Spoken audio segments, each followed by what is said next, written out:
Selamat pagi anak-anak sekalian, apa kabar hari ini? Ya, mudah-mudahan tetap sehat, tetap semangat. Ya, walaupun keadaan masih tidak menentu, pernah PTM, pernah PTMT, lalu PJJ lagi, lalu sekarang PTMT lagi, lalu apa lagi nanti ke depan? Ya, kita tidak tahu ya. Kita ikuti saja seperti apa yang seharusnya, dan kita mau terus berserah kepada Tuhan. Yang pasti berserah itu bukan pasrah. Berserah itu apa? Mengerjakan bagian kita sebaik-baiknya, dan percayalah Tuhan pasti akan mengerjakan bagian Tuhan dengan sempurna. Yuk kita kerjakan saja bagian itu. Dan hari ini kita akan beribadah bersama kepada Tuhan. Mari sebelumnya kita sama-sama berdoa. Tuhan Yesus, pagi ini kami bersyukur kepadamu kalau Tuhan kembali memberi kesempatan bagi kami untuk beribadah kepada Tuhan. Kiranya Tuhan yang memberkati kami semua ya Tuhan, baik melalui pujian, melalui doa, dan sekarang kami mau merenungkan firman-Mu. Tuhan yang memberkati kami, supaya firman-Mu bisa kami dengarkan, bisa kami renungkan bersama, dan bisa kami mengerti, agar kami bisa melakukannya dalam kehidupan kami ya Bapa. Berkatilah semua kami, berkatilah peralatan yang kami gunakan, biarlah Tuhan semua memakai alat-alat ini, untuk kami bisa beribadah dengan benar di hadapan Tuhan. Terima kasih ya Tuhan, kami menyerahkan waktu ini sepenuhnya ke dalam tangan-Mu. Dalam nama Yesus kami berdoa. Amin. Nah, anak-anak sekalian, kita hari ini akan sama-sama memikirkan, kita akan sama-sama menggumulkan satu tema, Enduring Temptation and Overcoming Sin. Ya, mengalahkan dosa, menahan godaan dan mengalahkan dosa. Menahan godaan dan mengalahkan dosa. Kita akan membuka Alkitab bersama ya, dari Yakobus pasal 1 ayat 12 sampai 16. Yakobus pasal 1 ayat 12 sampai 16, firman Tuhan mengatakan demikian. Yakobus 1 ayat 12 sampai 16. Berbahagialah orang yang bertahan dalam pencobaan, sebab apabila ia sudah tahan uji, ia akan menerima mahkota kehidupan yang dijanjikan Allah kepada barang siapa yang mengasihi Dia. Apabila seseorang dicobai, janganlah ia berkata, pencobaan ini datang dari Allah. Sebab Allah tidak dapat dicobai oleh yang jahat, dan ia sendiri tidak mencobai siapapun. Tetapi tiap-tiap orang dicobai oleh keinginannya sendiri, karena ia diseret dan dipikat olehnya. Dan apabila keinginan itu telah dibuahi, ia melahirkan dosa. Dan apabila dosa itu sudah matang, ia melahirkan maut. Saudara-saudara yang kukasihi, janganlah sesat. Ya, sampai sedemikian jauh pembacaan kita. Dan hari ini kita akan sama-sama memikirkan lagi bagaimana kita bisa menahan cobaan dan melawan dosa itu. Saya memulai dari satu statement atau dari satu hal yang sering kali kita ucapkan ya. Ada banyak sekali orang beranggapan bahwa ketika kita menghadapi ganjaran atau akibat dari perbuatan kita, kita anggap itu sebagai apa? Cobaan dari Tuhan. Padahal itu akibat dari perbuatan kita loh. Tapi kita selalu katakan, oh ini cobaan dari Tuhan. Saya harus sabar, saya harus tabah ya. Ketika ada seorang yang kecelakaan misalkan, dia naik motor, ngebut, dia suka sekali ngebut, langgar lampu merah, tidak pakai helm dan lain sebagainya. Satu kali dia kecelakaan, jatuh. Mungkin ada yang patah dalam tulang-tulangnya dan lain sebagainya. Lalu ketika di rumah sakit kita kunjungi, dia bilang apa? Memang harus sabar, ini cobaan dari Tuhan. Padahal dia yang suka ngebut. Ada orang yang merasa bahwa ketika dia nilainya jelek atau dalam satu tes dia tidak lulus, lalu dia katakan ini cobaan dari Tuhan. Padahal dianya malas. Atau ada yang lebih parah lagi ya, kalau kita lihat berita, saya sering lihat berita dan saya pikir ini nggak benar gitu ya. Ketika ada orang yang tertangkap karena dia korupsi. Ini orang tertangkap karena korupsi loh. Udah jelas itu perbuatan jahat, dia dia korup uang negara. Tapi ketika dia tertangkap, dia diadili, dia masuk penjara, dan dia bilang apa? Ya doakannya semoga saya tabah menghadapi cobaan ini. Ini cobaan dari Tuhan. Bukan. Kamu rakus, kamu makan uang negara, dan kamu masuk penjara, itu akibat dari perbuatanmu, bukan cobaan dari Tuhan. Tapi kita terlalu gampang mengatakan ini cobaan dari Tuhan. Itulah sebabnya, anak-anak sekalian, kalau kita perhatikan Yakobus pasal 1 ini ya, yang kita baca tadi sajalah. Ayat 16 itu mengatakan dengan jelas, saudara-saudaraku yang kukasihi, janganlah sesat. Dikatakan di sini, jangan sesat. Mengapa Yakobus sampai katakan jangan sesat?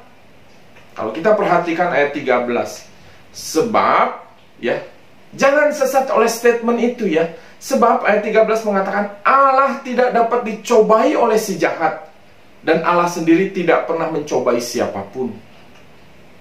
Allah nggak kurang kerjaan gitu ya, kayak kurang kerjaan gitu ya. Lihat orang lagi tenang-tenang dikasih pencobaan, mencobai orang, ngerjain orang dan lain sebagainya. Kamu itu yang jahil, yang suka ngerjain orang. Tuhan nggak begitu.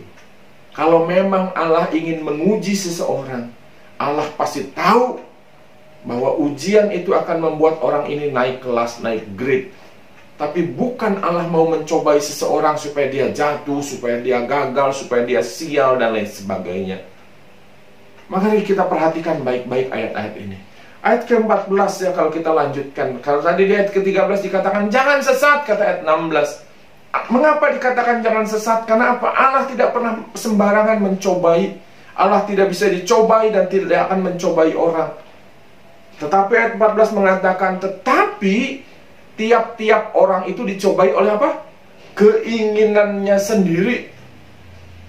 Tiap-tiap orang dicobai oleh keinginannya sendiri, karena ia diseret dan dipikat oleh keinginannya itu. Keinginan diri yang seringkali mencobai dan menyeret kita untuk melakukan sesuatu.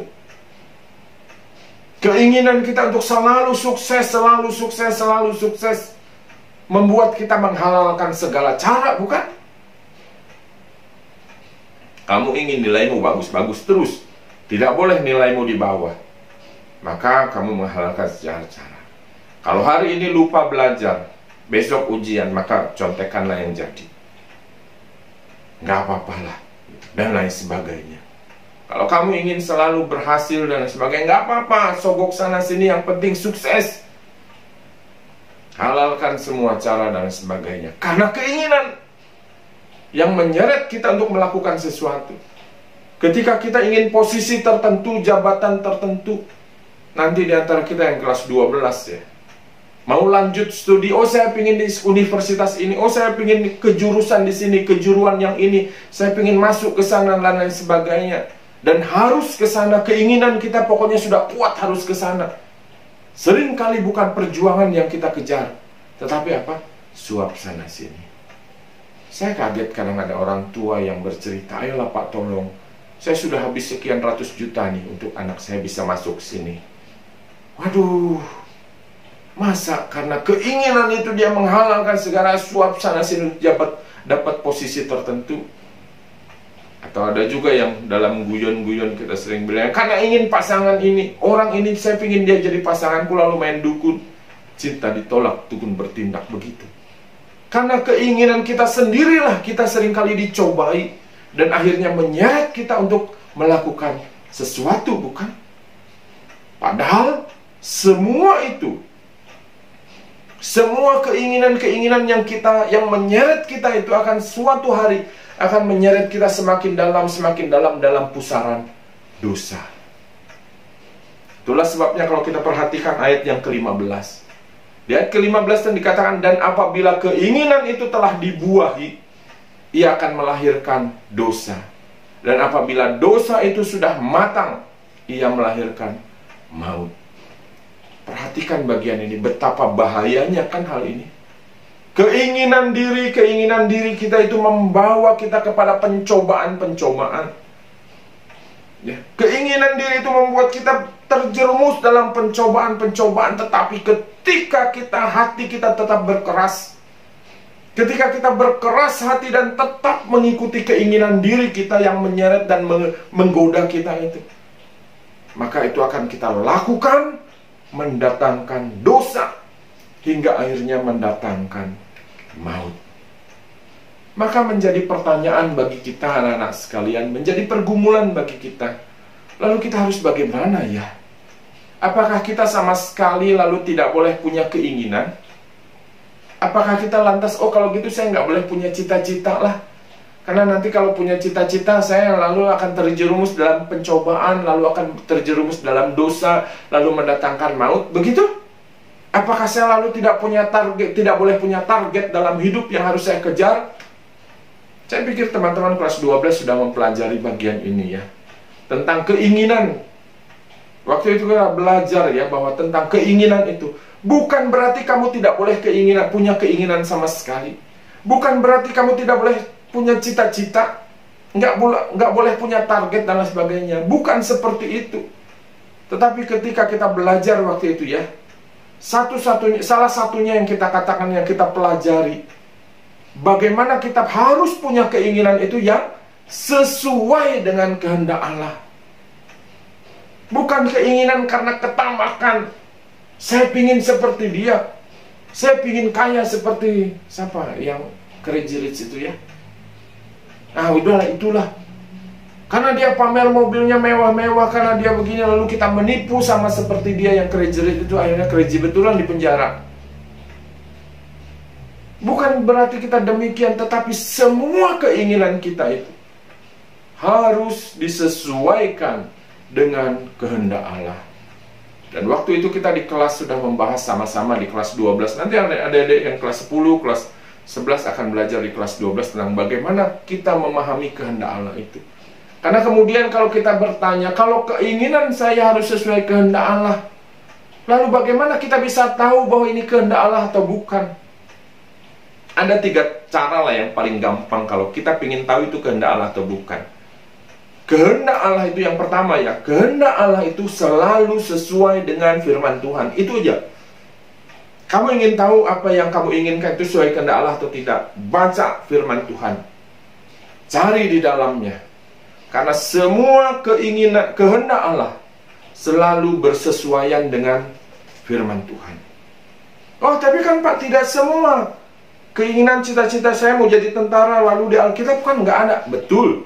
Itulah sebabnya yang kedua dikatakan bahwa kehendak Allah harus bersesuaian dengan firman Tuhan. Yang kedua, kehendak Allah pasti dan selalu memuliakan Tuhan. Kehendak Allah itu pasti untuk memuliakan Tuhan. Dan yang ketiga yang kita bisa pelajari, yang sudah kita pelajari di kelas 12 adalah kehendak Allah itu pasti menolong orang bertumbuh secara iman dan karakter. Apakah ketika kamu melakukannya betul-betul kamu untuk kemuliaan Tuhan dan membuat karakter dan imanmu bertumbuh atau tidak? Kalau tidak, jangan-jangan itu bukan kehendak Allah. Jangan-jangan itu hanya keinginanmu saja, ambisimu saja. Tetapi lihat semua keinginan-keinginan kita. Sesuaikanlah itu dengan kehendak Allah. Caranya bagaimana? Baca Alkitab. Firman Tuhan akan mengarahkan kita. Kalau masih belum juga Pak, saya masih susah juga untuk mendapatkan. Lihatlah bahwa kehendak Allah itu pasti untuk memuliakan Tuhan. Akan membawa kita untuk memuliakan Tuhan. Dan akan membawa kita mengalami pertumbuhan secara iman dan karakter kita.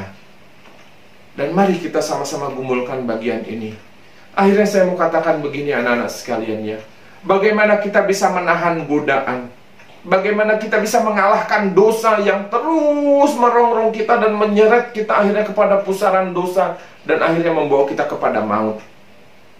Firman Tuhan hari ini mengingatkan kita, jangan hidup berdasarkan keinginan diri, tetapi hiduplah sesuai kehendak Allah. Kiranya Tuhan memberkati kita sekalian. Mari kita berdoa. Bapa di surga, kami bersyukur kepadamu ya Tuhan, hari ini kami diingatkan lagi. Ketika kami punya banyak keinginan dalam diri kami, kami tidak mau ya Tuhan keinginan-keinginan itu akan menyeret kami ke dalam pusaran dosa yang akhirnya membawa kepada maut.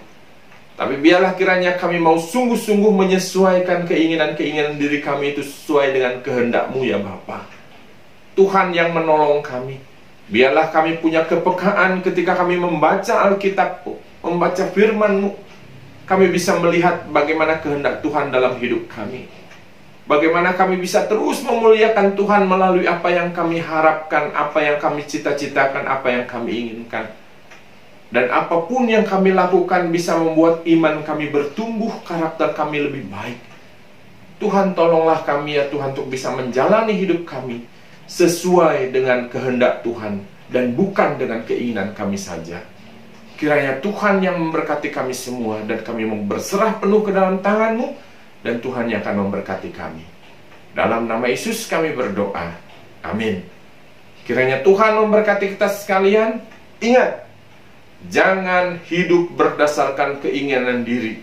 Karena keinginan diri kadang-kadang membuat kita terjerumus dalam godaan, dan akhirnya kita bisa jatuh dalam dosa yang membawa kita kepada maut. Tapi hiduplah berdasarkan kehendak Allah. Hiduplah sesuai kehendak Allah. Baca Alkitab, renungkanlah. Apapun yang kamu lakukan untuk kemuliaan Tuhan, dan lihatlah dirimu. Apakah apa yang kamu inginkan, apa yang kamu cita-citakan, apa yang kamu perjuangkan itu membuat imanmu bertumbuh, membuat karaktermu lebih baik? Itu menjadi saringan kita. Kiranya Tuhan memberkati kita sekalian. Shalom.